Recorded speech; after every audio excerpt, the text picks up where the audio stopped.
Aloha, everyone, and welcome to the Grassroots Institute of Hawaii. Thanks so much for being here. I'm Joe Kent, Executive Vice President of the Grassroots Institute of Hawaii.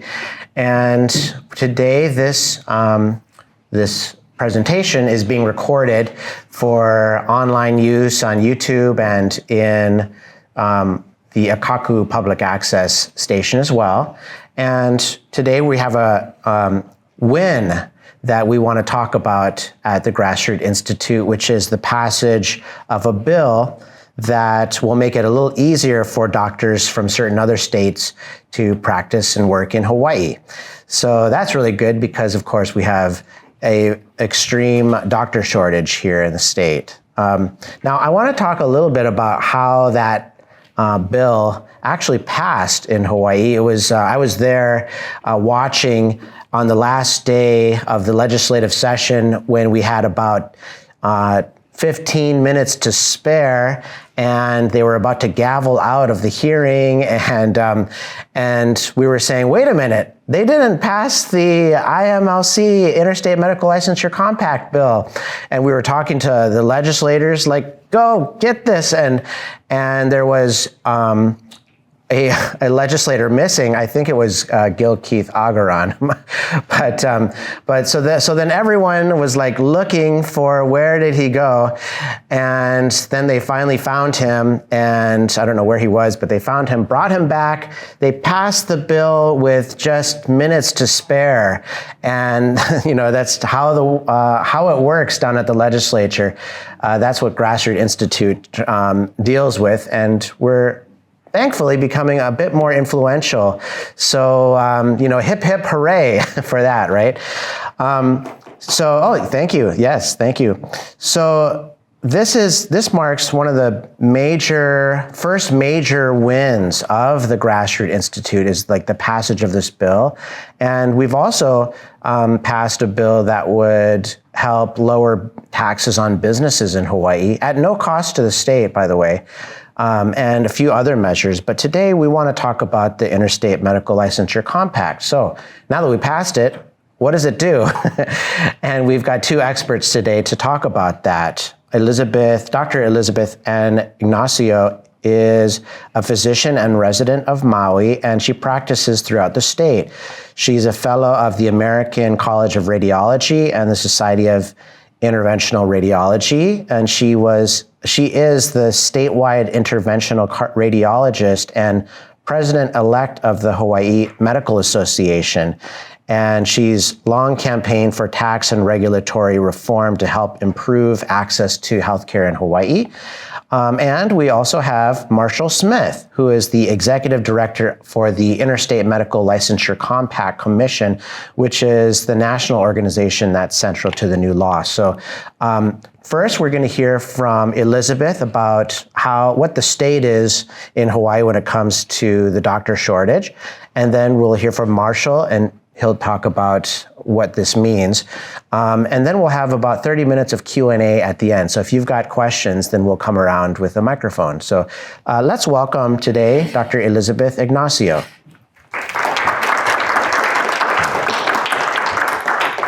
Thank you. Make sure to talk right into that microphone if you can. Yes, thanks. Hello there. And good afternoon, early afternoon to you guys. Can you hear me okay? Just a little closer even. Okay. Is that going to fall? Nope. Okay. Good. All right. Thank you. Thank you to Grassroots Institute of Hawaii for this invitation to speak with you guys today about the Interstate Medical Licensure Compact, about the challenges that we know very well. If you're here attending and you're in this room for this conversation, then I'm sure you're well aware that we have serious problems with our provider recruitment and retention, and we're very excited about the bill that has passed for the Interstate Medical Licensure Compact. I'm going to move forward here. As Mr. Kent mentioned,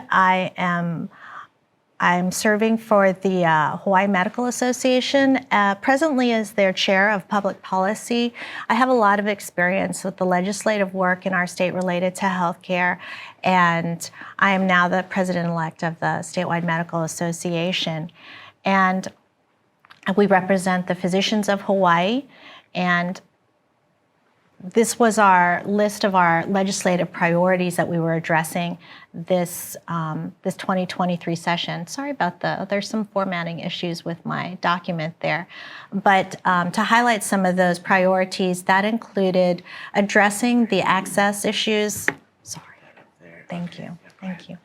Addressing access issues, and that involves not just what we do to improve the number of physicians that can practice in our state, but also improve their ability to practice, whether it be the practice environment, the way we are reimbursed, the way we interact with the healthcare system and our other providers, the scope issues that exist, and how to maintain quality and safety in our state for healthcare while supporting our physicians. We have other challenges, as you guys know well, in terms of behavioral health, and we also want to support, Hawaii Medical Association supported a lot of measures involved with screening and preventative care, as well as reproductive health. So this was our priorities this year, and obviously the biggest problem that we are addressing, the biggest challenge that we have for our state, most particularly for Maui, is our physician shortage. And this is a little chart that's taken from the legislative report that is submitted every year by UH Jabsum and Kelly Withy, Dr. Withy, who leads that commission to evaluate the shortages of our various islands. And overall, it's a 22% shortage for physicians, but as you guys can see, Big Island and Maui have the highest percentage of shortages, 40%. That's pretty substantial. And I'm sure everyone in this room, whether you're a patient or a healthcare provider or professional, has experienced these shortages firsthand for your family.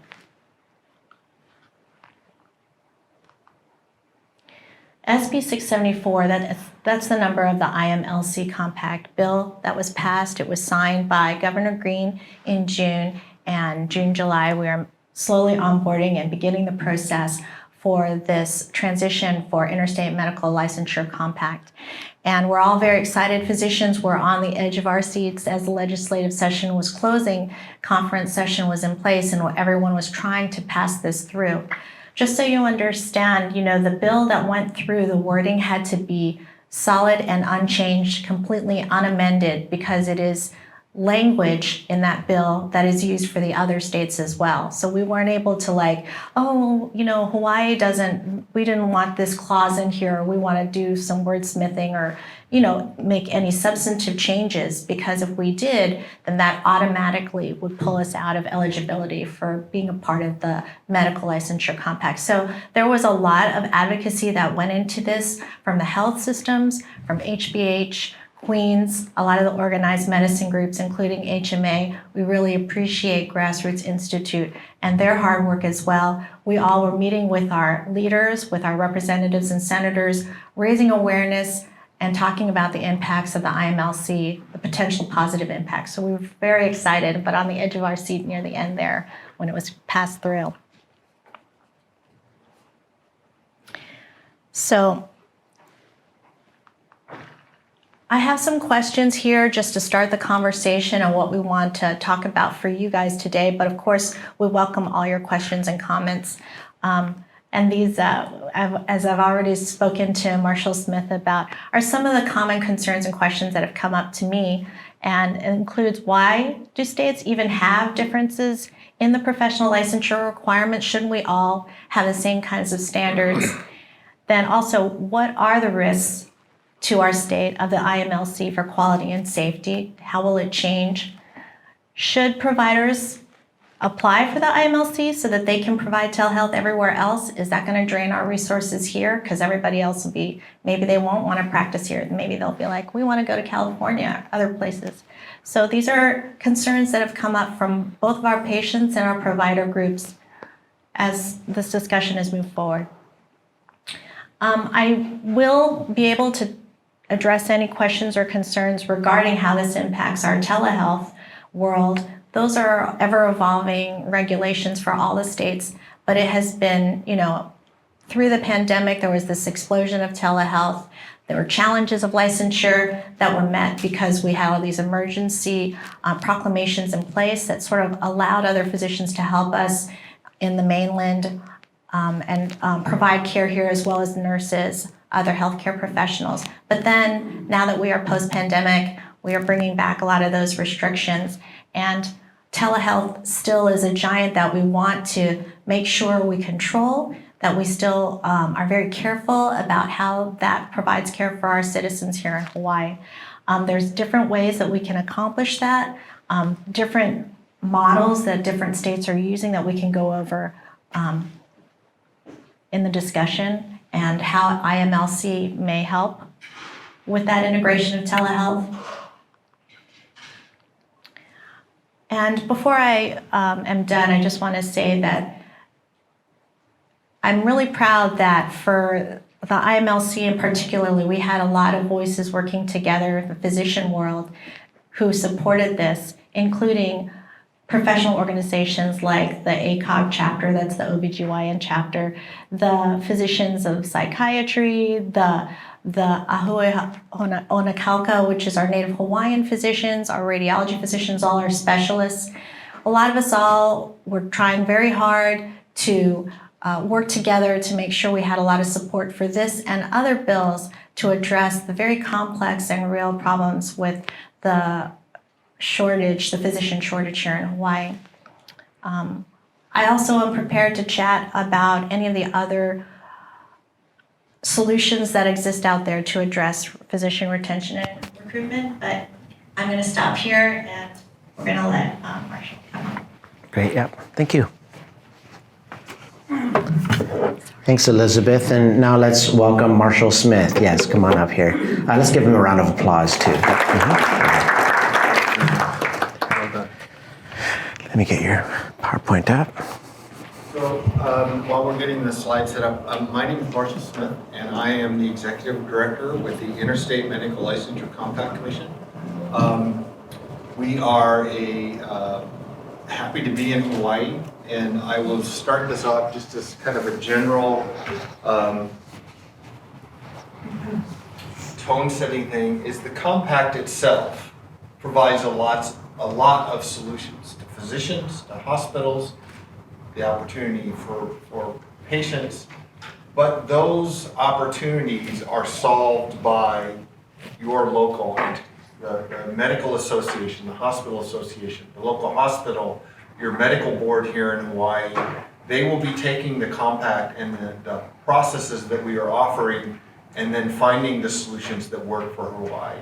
We've done this now, and we've implemented in 39 states, the Territory of Guam and the District of Columbia, and this is the way that we approach this. The compact has a solution, and each state and every opportunity presented to the various organizations in those states where we've implemented have taken that solution and found unique ways in which they can solve their unique problems to their state. So we're really excited to be in Hawaii. I'm excited to be here. I get to be in Hawaii. So let me go a little bit. I'll kind of start at the very high level and talk about a compact, because it's important to understand, as Dr. Nashio was saying, the language that passed had to be the same, because it's the same in every state that passes the compact, because it's a legal agreement between the states. All of the states that have joined the compact have signed this legal agreement that how they will process applications. Hawaii is actually a part of 22 different compacts. And the compacts are in the U.S. Constitution. They are for those of you that like history, and I'm one of them, the federal government has only the authority granted to it in the Constitution, and anything else, like healthcare, that's not mentioned in the Constitution, belong to the states to regulate and control. The federal government and the founding fathers realized that there were going to be problems that had to be solved by the states working together. And therefore, that's the compact clause of the U.S. Constitution. And that's what our compact is a part of. The compact that impacts almost everyone is the driver's license compact. And what that compact does, and it's agreement between all 50 states and all of the US territories, that if you have a driver's license in a state or a territory, you can drive in any other state as long as you follow that state's laws while you're driving there. It means that if you went to California for vacation and you rented a car, you didn't have to go to the California DMV and get a driver's license so that you could do that. But that's only possible because the states have agreed and allowed this to happen. And so all 50 states are a part of that. For physicians, the IMLCC process started in 2013, where the medical boards came together. At the time, the federal government was considering creating a national physician license, which would have created a national practice of medicine and all of those sorts of things. And the states came together and said, having a federal physician license is not a good idea. People in the states that they live in want to control the medicine that they receive, and they control that through their state government. And so these state boards came together and said, let's find the common elements that we can all agree to, we as states, that we can all agree to, and if we agree to them, we will issue a license for the physician to practice in our state without following our normal or traditional licensure process.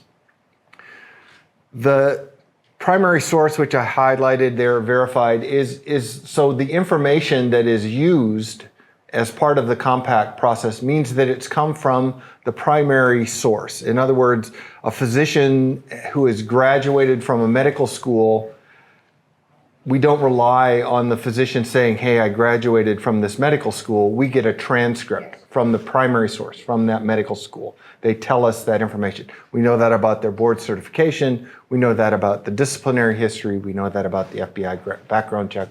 So all of it is primary source. The information that's used in the compact has been verified by a state entity that said, this is true and correct, what's on this application. So our process is only for physicians. There are different compacts, and I'll cover some of those at the end. There's different compacts for nurses. There's a teacher compact that's being developed. There's all kinds of dentists, veterinarians, EMS, all sorts of professions are now using this process to get professional licensure for their constituents. We do doctors of osteopathy and doctors of medicine, MDs and DOs. The IMLCC provides an expedited process so the physician gets a full and unrestricted license. There is no such thing as a compact license. The license that the physician will receive from the Hawaii Medical Board is the same license they would get as if they went through the traditional process.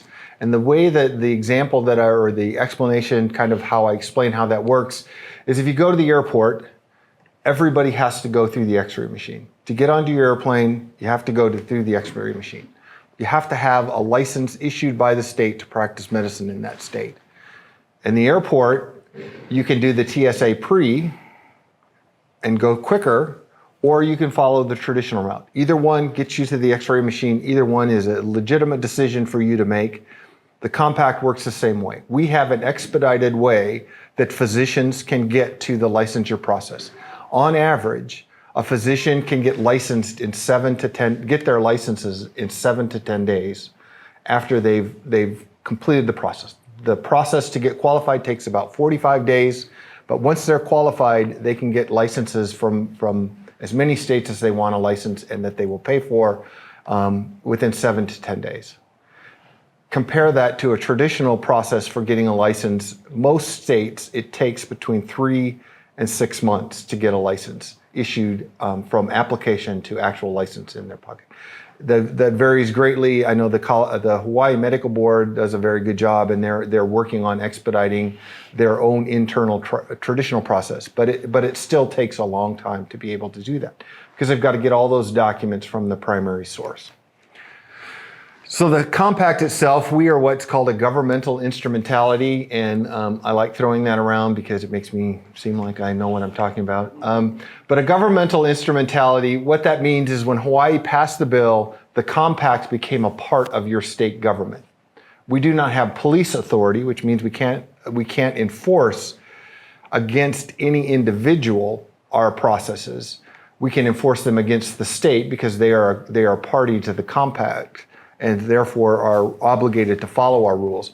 But what that means is that we are a part of the state government. We act very much like a nonprofit. So we're not state government, we're not a non-for-profit, we're not a for-profit, we're this governmental instrumentality. In Colorado, where I'm from, there are a lot of governmental instrumentalities. Our water boards are governmental instrumentalities, so they're quasi-government, and that's what the compact is. We control our own destiny. Our member boards and our member states control the compact and what it does and how it spends its money and where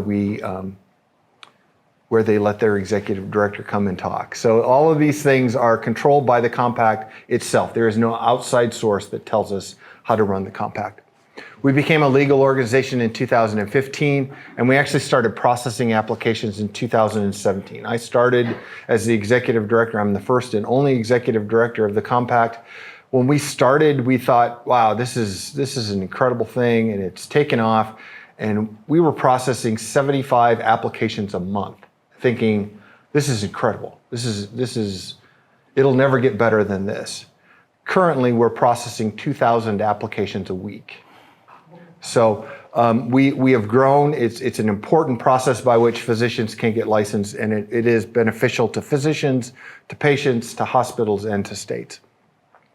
I'm going to kind of go through some of this. Hawaii will have representation on the compact because the board will appoint 2 commissioners. Those commissioners are voting commissioners. The compact runs. Majority vote requires that action be taken and be approved by a majority of the commissioners. We have rulemaking authority, which means that we can establish rules that are effective and have the force of law in all of our states. And then we have an executive committee that runs our day-to-day. They meet monthly and they run the operations. I take care of the day-to-day stuff. This is our most recent map of the compact and our member states. There are a variety of statuses of our states, and I'll talk about them in just a second. And as much as I wish, as I had a magic wand that I could, flick the wand or snap my fingers and turn a state from being a state that the legislation is passed to actively participating, I don't have that authority. It will take time. The bill that passed in Hawaii requires that the bill be implemented by January 2025. That is a long way off. We've already started meetings and started the training with the medical board here in Hawaii. I did those meetings on Monday and Wednesday. The board is very excited about doing this, but they have to make sure they do it right, and that's going to take time. And so the bill, as I said, it must be in effect by January of 2025. Well, this is the part you're going to have to edit out of the tape. But it's going to happen before then. I would imagine probably a year from now, Hawaii will be actively participating in the compact. So we have the dark blue states are what we call states of principal licenses and issuing licenses. So the way the compact works and how we're able to assure quality and that we're getting good physicians into the process, and we've created a high bar standard, is that physician must be licensed and hold a full and unrestricted license in a state already. That state has already verified all of those requirements from primary source. They have them in their archives, and the physician, by using our process, holds that license. They have a state of principal license or an SPL. Those dark blue states are all states of principal license. They also will issue license. That's the other rule that will happen, is so physicians who are licensed in Hawaii will be able to use the compact to get licensed in other states, and physicians in other states using their state of principal license will be able to get licensed in Hawaii using the compact process. And the board in Hawaii will do both rules and take care of both things. We have 2 states that are not able to act as a state of principal license, and it's because they can't get authority to pull an FBI criminal background check. And It's a long and involved conversation, and there's not enough alcohol in the world for us to go into that conversation right now. But the FBI has denied two of our participating states access to the FBI CHRI criminal. So when you do your fingerprint background check and it comes back, they can't get the results from that. We're working with those states and their state police to get that to happen, but so far we have 2 that are unable to do that. And there are currently 5 states that we're working with and we're onboarding. In those are Hawaii, Missouri. Hawaii and Missouri just both passed the compact. New Jersey passed the compact and joined the compact in early 2022. Pennsylvania actually joined the compact in 2017, and they have not yet been able to operationalize the process. And again, this is, as I said at the beginning, the compact does not have police authority. I can't go to the state of Pennsylvania and say, you must implement by this date. We are their partner and we'll help them do that. And then Rhode Island, which passed the compact in this last session also. So currently we're working with Massachusetts, North Carolina, and New York to hopefully get the compact legislation introduced and passed there. We're also working with 5 or 6 other states to hopefully get them to introduce language in the next year and join the compact. But it really is becoming a map with more participating in the compact that are not. The thing that's important for you and for Hawaii is now you have a nationwide pool of physicians that you can draw upon. Your hospitals can draw upon. Various organizations can draw upon to get, and especially for patients where there's a physician who has a specialty care and they're located in one state, a lot of those physicians use the compact to be able to treat patients all over the country. And so this will open that gate to you. Guam is so Hawaii and Guam are our 2 non-contiguous member organizations. Guam has been part of the compact for 3 years now, and they are actively participating, and they've found that it's helping alleviate some of the concerns that they have about their physician shortage. So this is how our process works, and I'm going to go over it real quick, just because you probably don't care. But so in order to select a state or principal license, you have to hold a full and unrestricted license there, and you have to have a relationship with that state. You have to live there. 25% of the practice takes place there, or your employer is located there. The last one is the military provision that does that. So you have to hold a license. This is how we ensure the quality of these physicians. You have to hold a license in that state, and you have to have some relationship with that state. Here are the 9 criteria that the states came up with and said, if these 9 things are met and verified from primary source, we will issue a license and not follow our normal licensure process for the physician. So they have to have graduated from an accredited medical school. They could take no more than 3 attempts to pass the USMLE or the COMLEX, which are the exams used to determine physician competency. They have to have their graduate medical education taken place in the United States, which means that it can't be Canada or Mexico or any other country. ACGME and AOA are only have authority in the United States, so they have to be, their GME, graduate medical education, had to take place in the United States. They have to be board certified. They can have no prior convictions or criminal activity. Misdemeanors don't count. It's gross misdemeanors or greater, so a physician who was arrested for a misdemeanor firecracker blowing up thing when they were 10 years old doesn't impact their ability to be in part of the compact. But anything above a gross misdemeanor or not disqualifies the physician from using the compact. They can have no history of licensure actions on their National Practitioner Data Bank report. Their DEA report has to come back clean. There can be no actions. There can be no active investigation by the state or principal license into that physician, and they have to do an FBI criminal background check. If these 9 criteria are met, the state of Hawaii, by joining the compact, has said that a license will be issued to that physician by the medical board. the medical board will not follow their normal traditional requirements and their normal or traditional licensure. This is the expedited way to get there. So here are some of our data, and I think it's, to me, I think it really does demonstrate the value of the compact and the value of what we've been able to do around the country. As you can see, in 2017, we had 553 applications, which means there were 553 physicians that wanted a letter of qualification from their state or principal license, and they were issued 745 licenses in that first year, our first year of operation. Through June of this year, we've had over 10,000 applications and over 16,000 licenses have been issued through the compact process.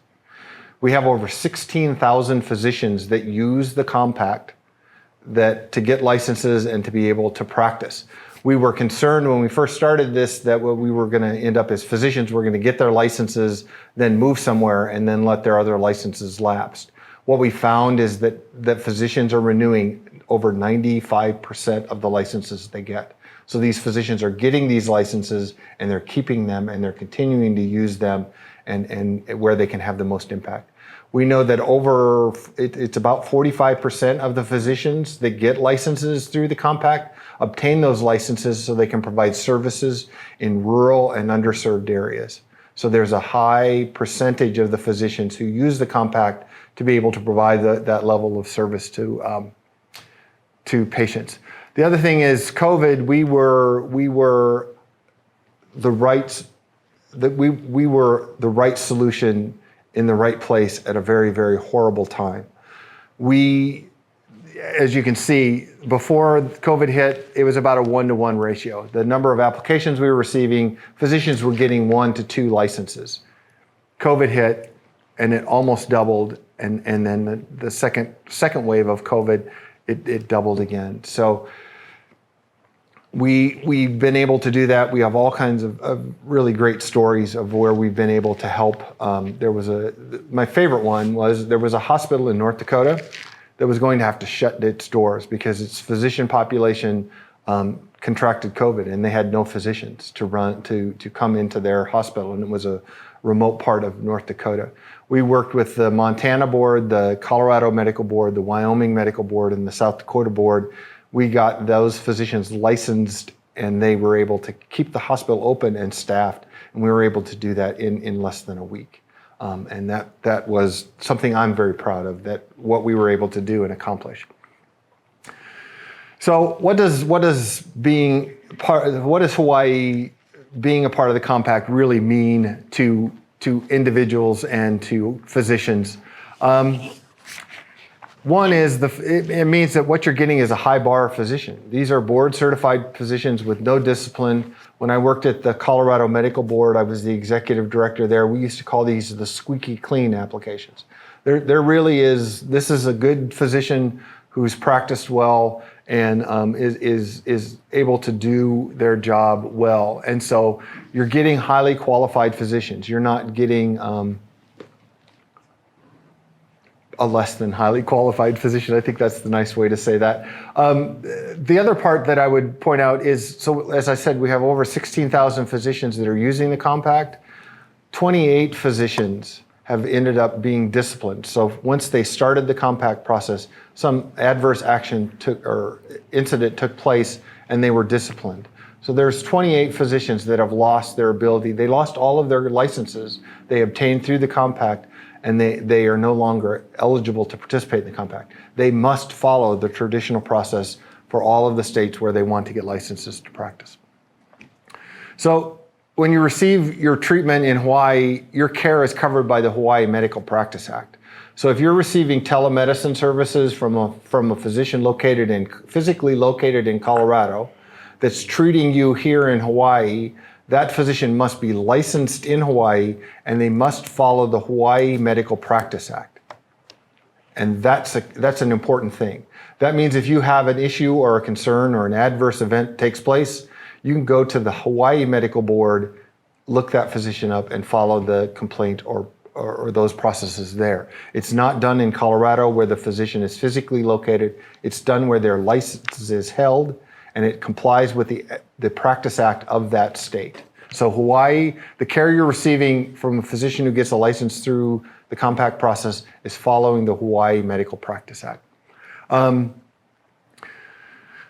It's going to start, you will see this, the expansion will start happening because the physician being licensed, a lot of solutions that other hospitals in other states have used, especially in rural and underserved areas, is they use the compact to provide, they will get a physician, they can expand the hours by which they provide services, and those physicians can then also enter into collaborative agreements and provide care through advanced practice nurses, PAs, all of that sort of thing. So you've got one physician who may or may not be physically located in Hawaii, but they're supervising and collaborating with other healthcare practitioners and providing safe care. And so you'll start to see that ripple effect, and you'll start to see the ability of that to happen. I wish it was going to happen overnight, but it won't. But this starts giving hospitals, it starts giving physician groups, it starts giving all of these people these solutions that they can start to use. It provides opportunities for treatment locally from national resources. One of the things about that, and I'll use that example, and I think I'm starting to run out of my time, aren't I? I love the compact, and so, unfortunately, we're here till 4 o'clock tomorrow morning, right? 4 a.m. Colorado.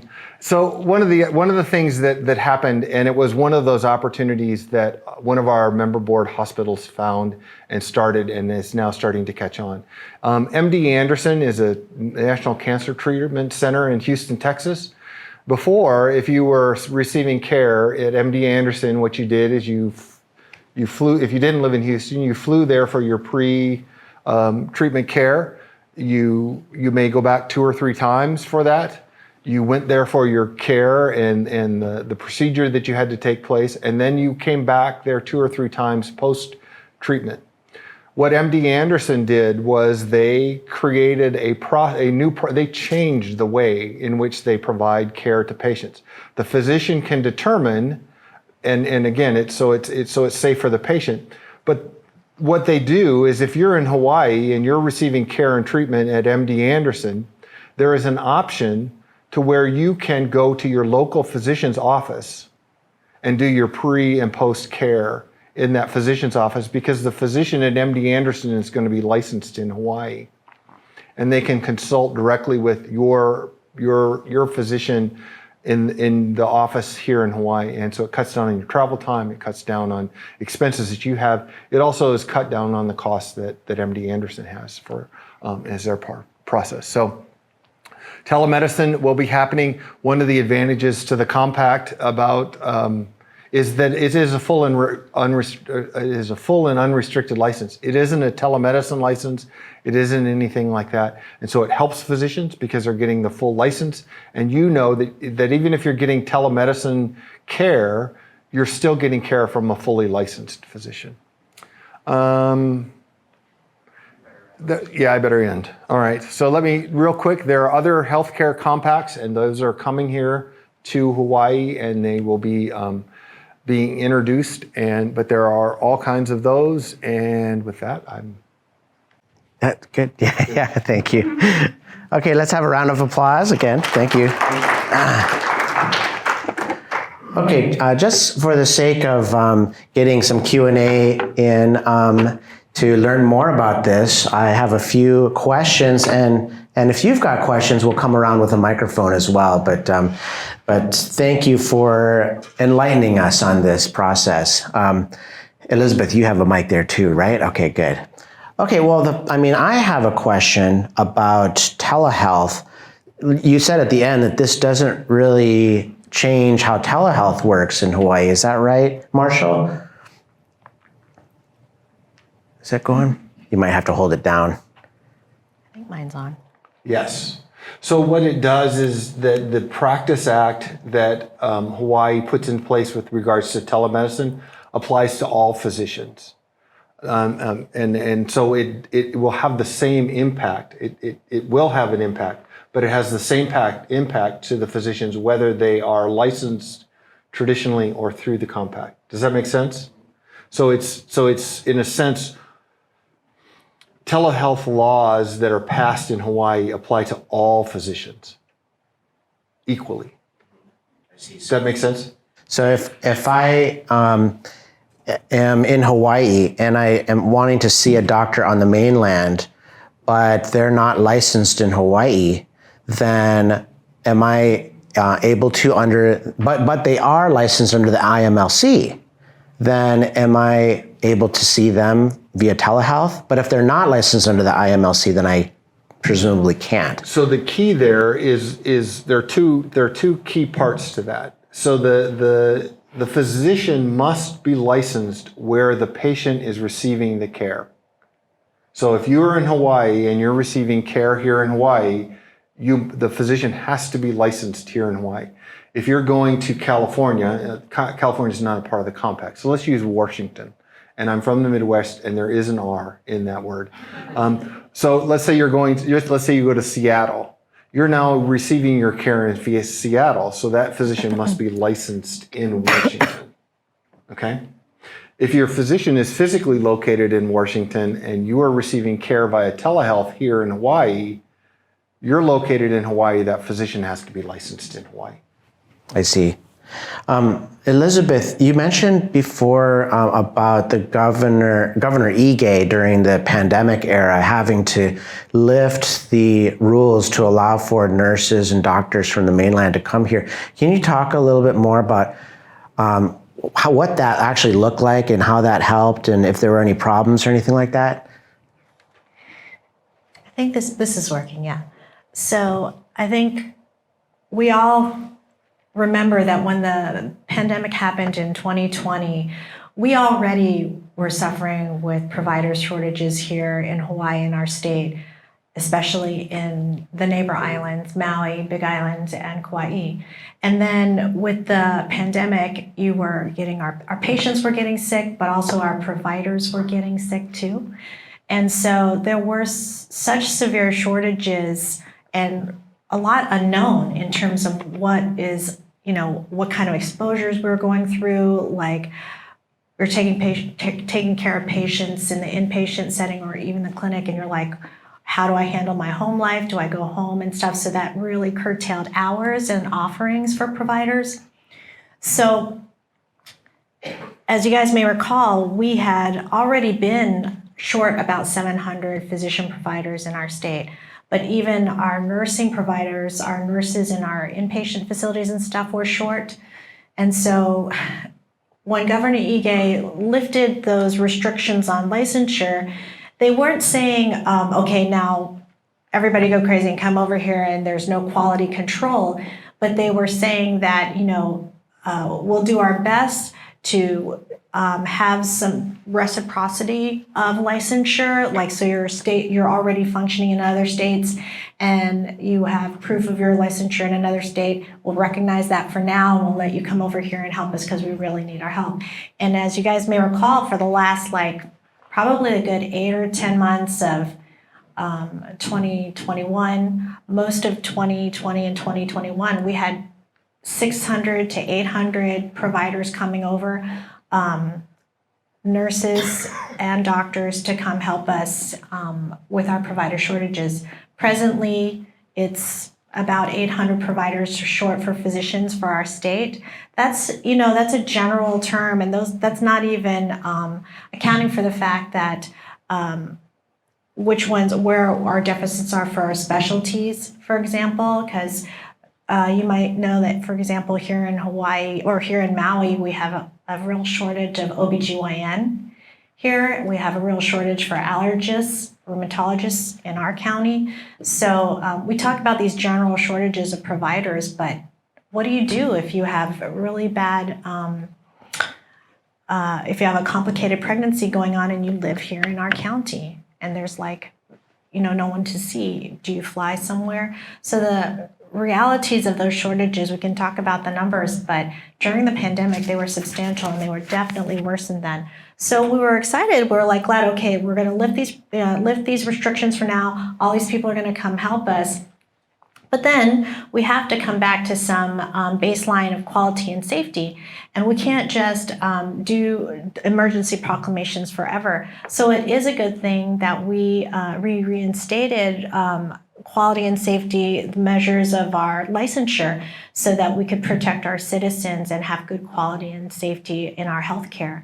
But we continue with these shortages, and I'm excited because when I talked to Marshall Smith about what we could expect possibly in terms of workforce for our state, it sounded like we might get substantial influx, 15-20% increase, which would be a real gain. Is that a 15% increase? Is that what you've seen typically in other states that have passed this? Yes, states that have joined the compact see on average a 10 to 15% increase in the number of new licenses issued in their state.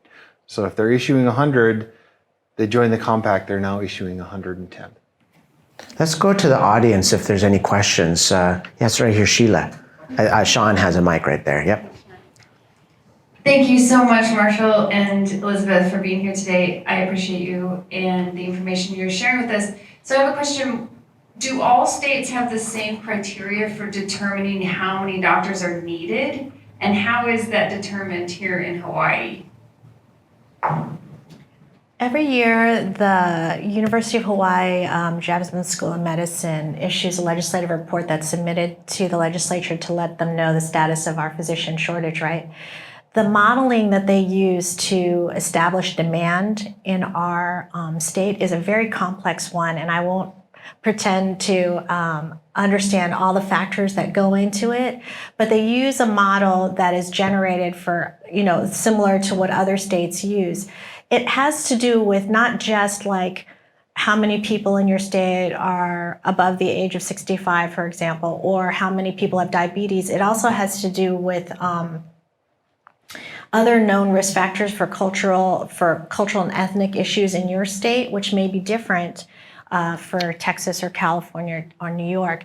And it's one of the reasons why a lot of states want to retain control of licensure, by the way, when people were, I think that was one of the questions that came up, is that because different states might see different incidents or have different experiences with different pathologies. I'll give an example. I'll make up an example and say if you were in a state that for whatever reason you had a high incidence of malaria, then you would have to you'd have to put forth more resources towards education and providing care for that. And it would also change the profile of maybe the kind of physicians that you need and what you're short in your state. So that's the reason why Hawaii's profile might not be the same as Florida or North Carolina. So I can share you a copy of it because it's a very complex modeling where they talk about what we need in our state. And sometimes I wonder if it's understating the significance of the problem, that we actually need more than that. And my dad did a calculation. Actually, he just, I asked him, hey, Dad, I work at this think tank, and I was wondering what you want me to study, if I could study one thing. And he said, find out why it's so hard to get a doctor in the state, And so we can just see that there's a doctor shortage, we feel, and nursing shortage too. And I wanted to, first of all, are there any other questions from the audience? Let's go there. There, yeah, go ahead. Oh, okay. I'm a nurse. I actually came here from the Hawaii State Center of Nursing, asked for invitations for BJ and I. And the reason why is that we were considering joining the Nurse Licensure Compact. I was on the Board of Nursing for years and years working towards this, but we've come with two big things. Number one, we already streamline it. All nurses in the United States and in Canada take the same test after they graduate. So it's the same board, and it's been like that since the early 90s. The other issue is criminal background check. We're already doing that. So we have a speedy one. But the Nurse Licensure Compact states that if you get your license in Missouri, and we're part of it, you don't have to get a license in Hawaii. We have no idea if you're here practicing or not. You just come and you work. And then if there is a a safety issue or something against your license, it goes back to Missouri. It doesn't go through the Board of Nursing here. That is a huge sticking point with us. And we're wondering, is that where you guys are headed, where one license as a doctor in, say, the state of Missouri will be good and, okay. So it's almost like we're apples and oranges. Yeah, and go ahead. No, that's very interesting because people were asking me. We knew that a bunch of those compacts were moving through the legislature this past session, and I was like very excited about the nursing one. I was like, there's a nursing one, there was a physical therapy one, there were a bunch of them, and I was like, yes, let's get those all in there. But my nursing colleagues let me know, they were just like, no, we don't support that one. But that's a very interesting and important point.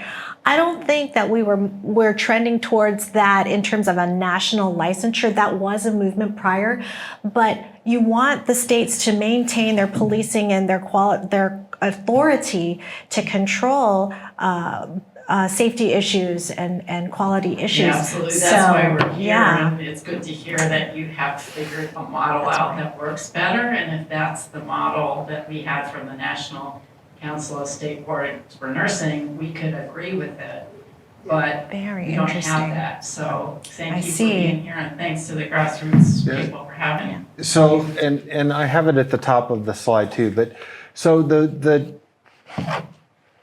on the previous one. Oh, should I go back? Yeah. How's that? Or this one? The 9? Yes, this one right there.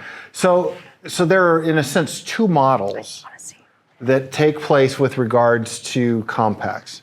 The physician model is what's called an expedited licensure model. So we expedite the process for a physician to get a license in the state in which they intend to practice.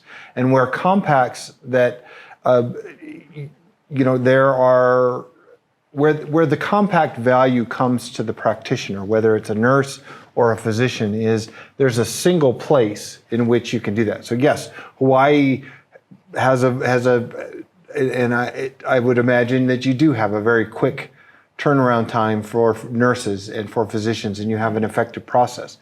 But the issue becomes if you're for physicians, and I really can and should only speak for physicians and the physician process. But in order for a physician to get licensed in multiple states, they have to apply to each state, and it costs on average about $480 to apply for a physician license in a state. The compact costs $700, but you can apply for all of the states that you want. It's all done online. It's all done in a single source. All of your licenses are renewed through the compact process. And so rather than having to know all of the states, and there are still physicians that do it, and it's still an option for physicians, but that's the value that the compacts bring to the practitioners. The nursing compact and all of the other, there's a PA compact that's out there now that just has been introduced. The nursing compact, all the other compacts do what is called a privilege to practice compact. And it's different than reciprocity. Reciprocity is very much the concern that you raised, which is the nurse is licensed in another state. They're coming here. Everything has to go back to that home state to take care of anything. Where the compact is a bit different, and again, I'm speaking for the nurse compact, and I'm not authorized to do that. And you're listening to me at your own risk, I guess I would say. But the difference is that in a nursing compact, the nurse has to register him or herself with the compact in order to come and practice in Hawaii. And that Hawaii, the nursing board here in Hawaii, can query and can obtain reports from the central compact about, so how many nurses are practicing in Hawaii, where are they from, who they are. So there's the ability to query and obtain that information. It's not, I don't believe, it's not automatically said or told to a state, but a state has the ability to come back. Hawaii would have the ability to go to the nursing compact and say, how many nurses have registered themselves to practice in Hawaii? And the discipline, yes, does go back to the nurse in their state. primary state, because the primary state retains the authority, the policing authority over that license. The reciprocity, or I'm sorry, the process, this mutual recognition process, it is as if they do have a full license to practice here. So it's legally the same, even though it's not issued by the Hawaii board. By joining the compact, you're saying it is a legal authorization to practice, just as if they get a license. So the fear, and I'm not advocating one way or another, but the fear and what you're talking about really is reciprocity. That the reciprocity process. A compact process is different than that. And just to reemphasize what he had said before, remember that, like, so through this, if you apply for your, when you're going through this licensing process with IMLC, you're going to get 7, like if you apply to 7, you're going to get 7 licenses. That still means that when you do the service in Hawaii, you are subject to the regulations of Hawaii. And so that when there's something, an adverse outcome or something like that, that the Hawaii board is going to be bringing you up. Interestingly, what also came up in discussions with Marshall that I thought was interesting was the fact that during the investigative process, if you are part of the compact, you're able to share information about an ongoing investigation on a provider instead of waiting for outcomes, because we have a database already that also already shows what actions have happened against a specific provider. So when consumers are shopping around, they can see that, okay, this person is board certified and there's been no actions against them in this state. Well, there might be some pending, you just don't see them. And you might even know yourself as the consumer, you're like, this person is really awful as a provider and I need to find out what their history or track record has been. But with the compact, they would be able to share information in active investigations, which I think is an important collaborative effort to keep quality and safety maintained. Right, and for the physician compact, it is a bit different, but it's not that much difference between whether it's a privilege to practice or a licensing process. One of the other things, by joining a compact, your state is now authorized through the compact, because we're a part of your state government. You're allowed now to share your investigative information. So to use your example, and again, I'm putting caveats out there like crazy, but again, so even though this nurse, let's say you have a nurse that came here from Missouri and has been practicing and then starts having adverse events, the Missouri board will be doing the investigation and potentially limiting that license. But the Missouri board investigators have the authority to speak with and obtain and use the Hawaii nursing board investigative staff. Without the compact, they can't. I know from being in Colorado, the Colorado Medical Board cannot, and our investigators cannot acknowledge any sort of investigation, anything that's going on, and they can't talk to other investigators. Under the compact process, you can. The investigators are allowed to exchange, and I'll give you a quick example of one where I consider it, again, an incredible success story. That we had a physician who was practicing and had obtained 26 licenses through the compact. He was being investigated for sexual misconduct with patients in 4 of those states. And the 4 states were having problems putting together the information and being able to do it. Compacts, and these are our terms, but under the compact, the states have the ability to form what's called a joint investigation, which means all of the investigators, so the investigator from Hawaii has a seat, so all 26 states' investigative staff had a seat at the table, and they investigated this physician. He lost all 27 licenses, because his state of principal license, he lost all 27 licenses in 3 months. So from the start of the joint investigation to that action taking place, happen quickly, and it allows that. So that is another advantage to being a part of the compact, is that yes, Missouri will be doing the investigation, but they have access to the Hawaii information. So we're at time right now, but we have one more question. Go ahead. Aloha, Mr. Smith. Thank you for, could you go back to your slide for step one for a moment? I had a question about your process.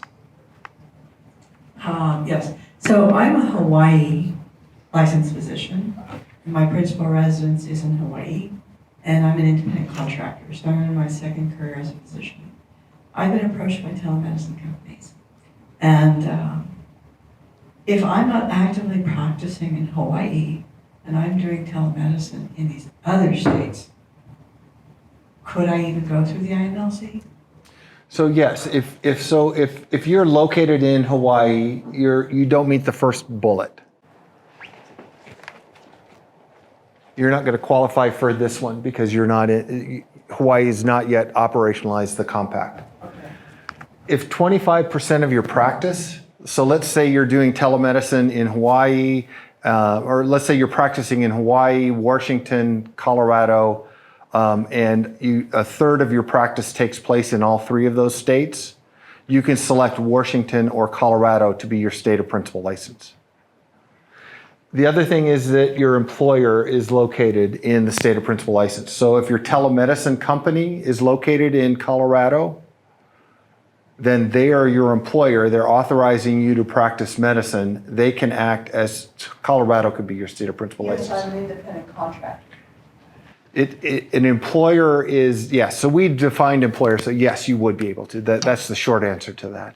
And then through the compact, you pay $700 to be registered with the compact, get your licenses, but you still have to pay the individual licenses in every state, and the CME for every state is completely different as well. And you have to pay the renewal fees and all that. So again, the compacts charge us, that's how we operate. $300 of that $700 goes to the state or principal license to verify the application and to issue the letter of qualification, which is the key to getting in. $400 comes to the compact itself so that we can be operational. It is economically beneficial to the physician if they're applying for 2 or more licenses to use the compact. But it does, yes, you have to pay. I mean, you're getting a license from that state. You're going to pay that cost whether you're doing it or not. If you go to the last slide, it's got my contact information. Also, you can go to our webpage, which is imlcc.org. We have a customer service. We have the best customer service agents in the entire world. We have 4 people that are dedicated to do that. We're there from 6 p.m. Eastern to 6 p.m. Pacific. And when Hawaii joins, we will be expanding our hours so that we're open and someone is available for you to speak to during your 8 to 5 workday. Okay. I know we're at time. I just Yeah. have a real quick question. Oh, How okay. has the insurance, HMSA or Kaiser, reacted to out-of-state licensing and reimbursement? So the question is, how are insurance providers and reacting to the compact? They love the compact because it simplifies. They love the physician compact because it simplifies it. They like the nursing compact. They like insurance companies like compacts because it's easy. Do you have a license in that state? Yes, I do. Okay, you're a provider. Reciprocity, again, there's nothing wrong with reciprocity. It's a great concept. It works in conjunction with what we do at the compact. But where our strong advantage is that it doesn't matter to that insurance company where that physician is physically located. It matters that they're licensed where they're practicing and they're billing. Okay, well, we are at time though. So thanks for going over a little. Let's have a round of applause for our guests again. They'll be here for more questions. And thank you for following our work. If you haven't yet subscribed to our newsletter, go to grassrootinstitute.org. And we'd love to hear your comments about how we did today. We've got little comment cards on every table. So thank you. Aloha.